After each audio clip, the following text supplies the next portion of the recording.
With filled tummies, we'll be able to have better conversations. SBI, of course, is a very vast brand. We don't have enough time to go into the history of many centuries now of the bank's existence. If you were to think about pre-independence, how would you, sir, explain the story of SBI? Of State Bank of India? Yes. Oh, as you have already mentioned that this was a bank which was established in Calcutta in 1806. So it was a creation of British Empire. And at that time it was called Presidency Bank of Calcutta. Later on, one Presidency Bank of Madras, Presidency Bank of Bombay. And 1921 they merged, Imperial Bank of India got created.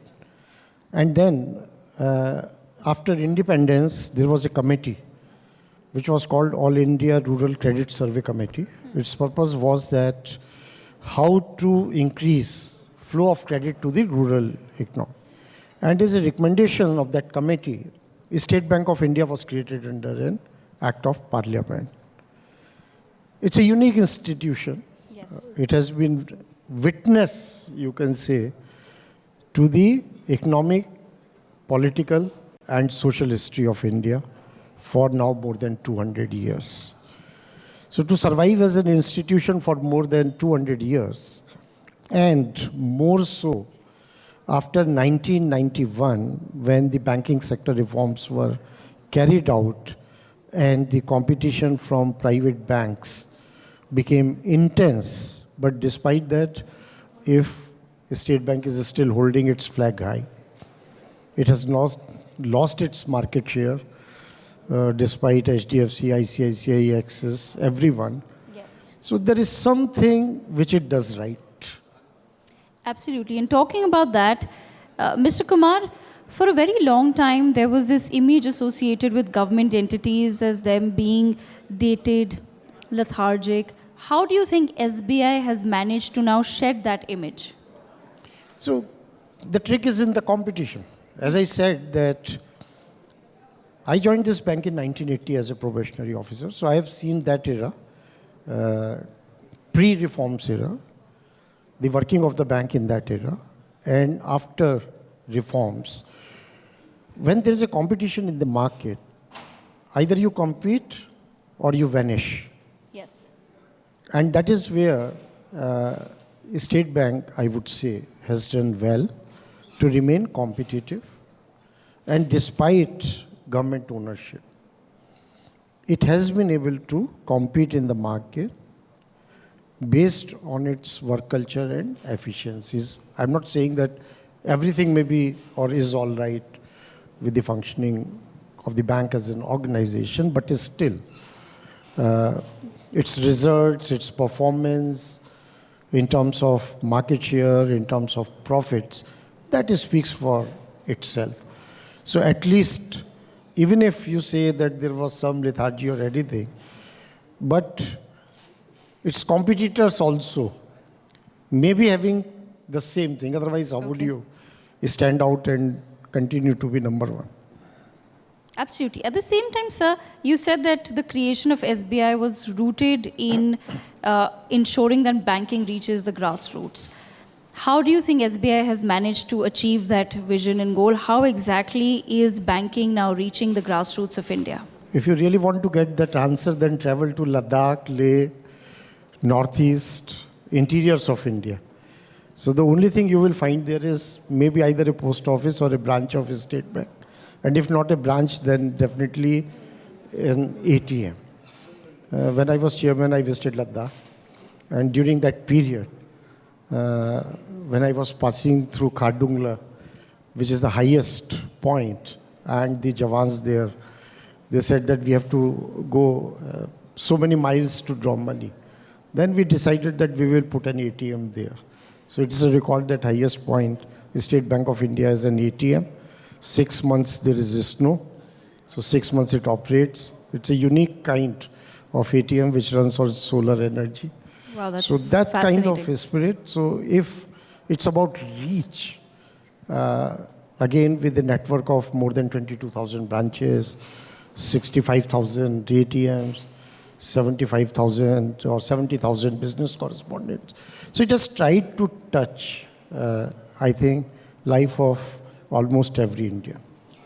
And sir, of course, you've shared a very personal experience that it was through your own travel that you realized that there was a need, even at the highest point, for there to be access to financial institutions. If you can just share, before I come back to, of course, banking, if you can share from your tenure, one example of something that happened that allowed you to make a policy decision that has really impacted and left its legacy on SBI.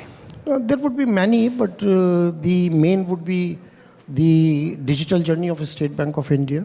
And today, the digital bank of State Bank, which is YONO. So today, it is the largest in the world with user base of more than 60 million.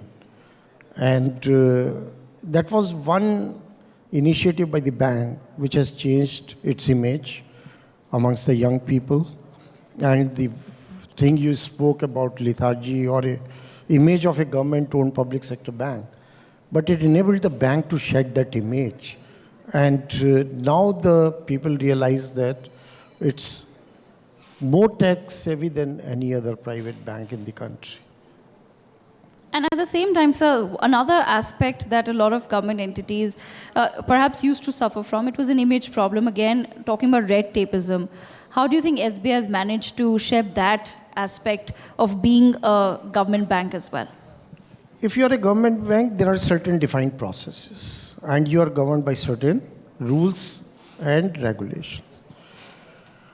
So, and for a large organization like State Bank of India, it is important that you follow certain process. You may call it red tape, but there is no way that a large organization like a State Bank can avoid that red tape.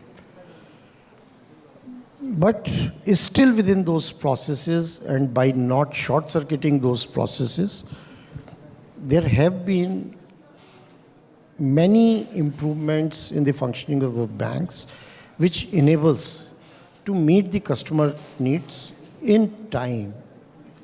And as I said, that without diluting the rigor of the process, because when you are in the state bank, the numbers itself are so big, huge, that if you don't follow that process, you are carrying a huge risk.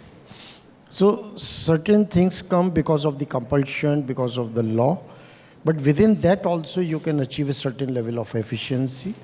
Maybe even many large private sector organizations, you will hear the same thing if you talk to the people, that there is a lot of red tapeism, there is a lot of bureaucracy.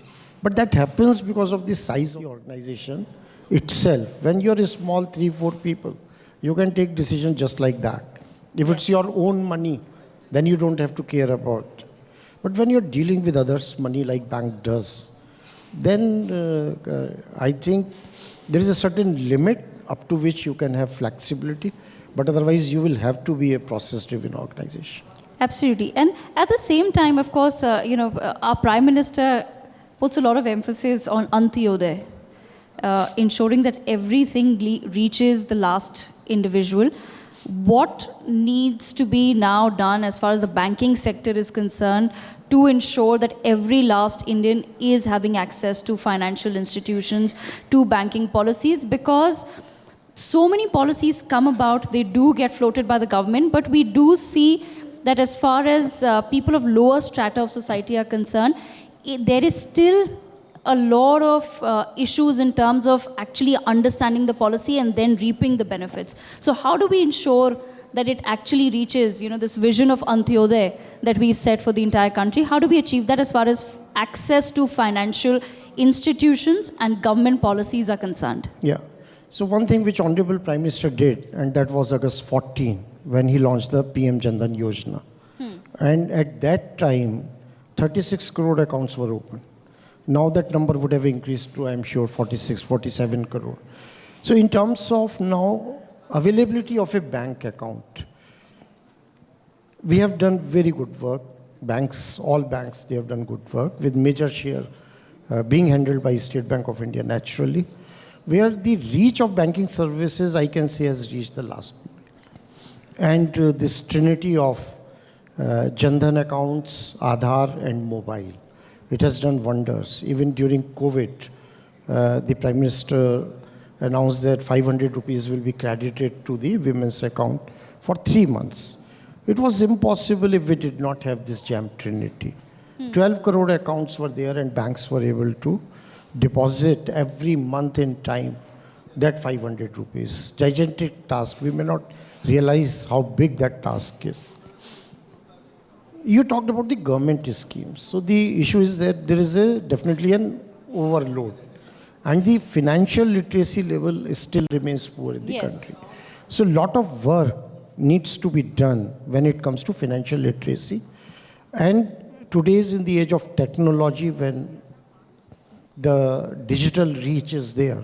It's not that difficult, but sometimes the schemes are also so many that it is difficult to even keep a track that how many schemes are there. Schemes are so many and schemes are overlapping, and then one doesn't know, okay, once I know about the scheme, how do I proceed? What are my next steps? Is there something you feel that perhaps the banks that need to do in terms of increasing financial literacy? No, dissemination of information that is required. And as I said, that financial literacy needs to be improved at every level, even at the early stages of your education or children's education. We need to emphasize the importance of financial literacy and education about it. Rest is all about dissemination. Banking channels are there. And there are channels of the government department. But you look at the schemes only when you need something. That's what it happens. Absolutely. And at the same time, Mr. Kumar, we just have a few minutes left, but I'd just like to pick your brain on a few other aspects as well. Another vision that has been set for the country is a $5 trillion economy mark. What role or what transformation or reforms do you think the banking sector needs urgently? And what role will the banking sector play in terms of pushing India in that direction? So 5 trillion economy, of course, like banks are the most important channel when it comes to channelizing the investment. So that intermediation role, that will continue with the banks, and lot of investment which is currently happening in the infrastructure. The heavy lifting is all by the government. By the government. Private sector participation for certain reasons and past experiences in financing of infrastructure, particularly in the power and roads sector. So there was a setback. But now recently there are signs that the private sector investment in the infrastructure is coming back. And if that has to come back, the banks will have to play a very critical role in that. Investment in infrastructure, consumption demand, I think all banks are today very active, and availability of even credit is not an issue. And the other area which also needs is still a lot of attention is availability of the credit for the agriculture sector in such a manner that it doesn't become a dole, or you don't have periodic write-offs. So that is one area which needs a lot of attention and reforms. And the MSME sector, I am very hopeful that riding on the wave of technology and whatever changes they are happening, the flow of credit to MSME is improving and is bound to improve. Absolutely. And Mr. Kumar, before we let you go, I'd just like to understand from you, from what you've shared, I've understood that a lot of running even a government bank is about running it like a business. So as far as the customer is happy, the bank is going to be running well and healthy. So I just want to understand from you, SBI is, correct me if I'm wrong, one of the largest employers in the world. Lakhs of employees. I won't claim that State Bank is the let's largest say in employer. India at least. What one you of the can say is that in one India. of the largest employer in the banking industry in India, and one of the largest employers in India. So what, as per you, is an effective management strategy? Pardon? What, as per you, would be an effective management strategy? Now I'm talking strictly in terms of you as a businessman and your vision for SBI. No, so for any organization, and particularly if it is a service organization, then the most important resource is people. Any manufacturing industry today, if you see, they can run with automation and very few people employed. But service industry, it cannot run without people. So a workforce which is skilled, which is alive to the competition and the situation, and which is motivated. So if, as a leader who is running any organization, the most important aspect comes down to talent management. And there is a lot of competition for talent itself that also we have to realize. And if you talk about the public sector, then their hands are tied to the back. So the public sector organizations and their leaders, so we always used to say jokingly that we have to swim with all our hands tied up to the back. So that is an art you have to learn, and still, like, people deliver and organizations are delivering. Absolutely. That's a very good thought to end this session at the Festival of Ideas. Thank you so much, Mr. Thank you Rajnish so Kumar. much. A huge round of applause, ladies and gentlemen. Thank you, Mr. Rajnish Singh. For more such videos, subscribe to the NewsX YouTube channel, hit the bell icon.